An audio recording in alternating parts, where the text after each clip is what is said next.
जय श्री सीताराम। हर हर महादेव। आज हम गुरु पूर्णिमा जो 29 जुलाई को मनेगा और उसके बाद तुरंत भगवान भोलेनाथ का पावन माह प्रारंभ हो रहा है। तो मैं बताते चलूं कि ये पूर्णिमा साल में एक ही बार क्यों मनते हैं। ये गुरु का पूर्णिमा का मुख्य महत्व क्या है। तो मैं उसी बिंदु पर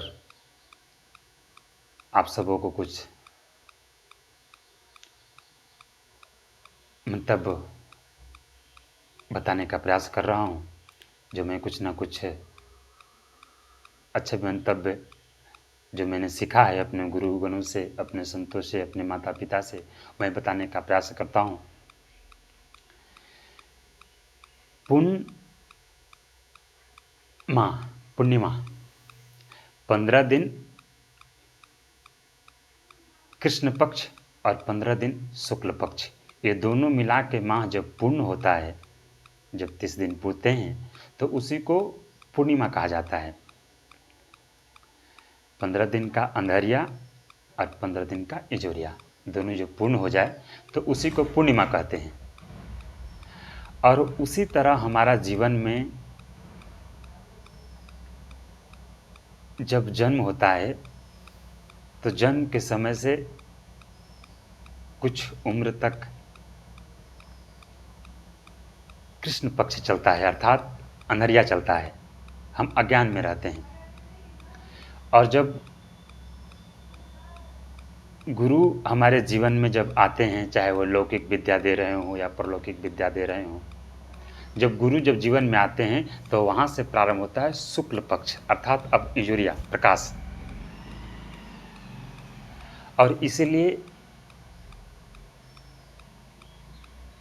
माह में साल में एक बार ये दोनों तन जो मिला माँ के गर्भ से, माँ के तन से, ये तन से कोई जन्म से कोई विद्वान नहीं होता, अंधेरिया रहता है, अज्ञान रहता है। और जब गुरु का जब आगमन होता है जीवन में तो अब शुक्ल पक्ष आया, अब इजोरिया आया। और जब इजोरिया आता है तो स्पष्ट सब चीज़ खुलने लगता है, समझ में आने लगते हैं विचार, भाव, ज्ञान। और उन्हीं गु मतलब अंधकार, रु मतलब प्रकाश, गुरु जब आते हैं तो वो हमारे जीवन को माह के समान पूर्ण करते हैं। और इसीलिए कहा जाता है पूर्ण माह, गुरु पूर्ण माह। एक माँ जो हमारी माँ के गर्भ से तन मिला, एक माँ ये एक कृष्ण पक्ष का माँ और शुक्ल पक्ष का माँ जो गुरु पूर्ण माँ, ये दो माँ। और ये दो पक्ष जैसे मिलते हैं तो पूर्णिमा होता है, वैसे ये दो, एक माँ से ये तन और गुरु के ज्ञान से पूर्ण होता है ये तन, तो उसी को गुरु पूर्णिमा कहते हैं। तो ये लौकिक विद्या हो चाहे परलौकिक विद्या हो, गुरु जिसको जिस प्रकार का विद्या दिए हों, किसी को बदलाव हुआ हो, कुछ आया हो, तो गुरु के प्रति शरणागत होना सीखना चाहिए, गुरु से भाव व्यक्त करना चाहिए और गुरु से अपना प्रश्न करना चाहिए और अच्छे संसर्ग, अच्छे गुरु के शरणागति में रहना चाहिए, उनके मार्गदर्शन में रहना चाहिए। और इसको समझते हुए, क्योंकि आज हम मनाते हैं केवल कि गुरु पूर्णिमा मना गए, पूजा कर लिए, बस चल दिए, नहीं, इस जीवन में समझते हुए कार्य को मनाना है, करना है कि ये क्यों होता है, इसका वजह क्या है, गुरु पूर्णिमा इतना महत्वपूर्ण क्यों है।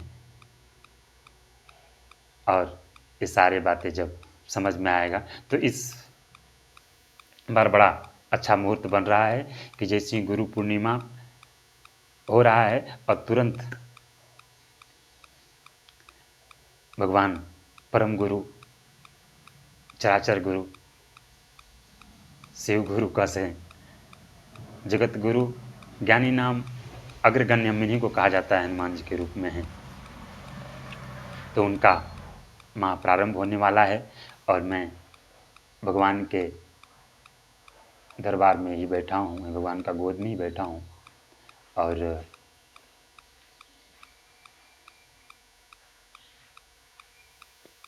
इस सावन माह को अपने गुरु के ज्ञान से दिया हुआ जो आपका विद्या है उसको श्रवण करते हुए अपने जीवन में उतारते हुए और इसी भाव के साथ आप जीवन को आगे बढ़ाइए, अपनी सफलता की ओर जाइए और भक्ति भाव हृदय में बढ़ाइए।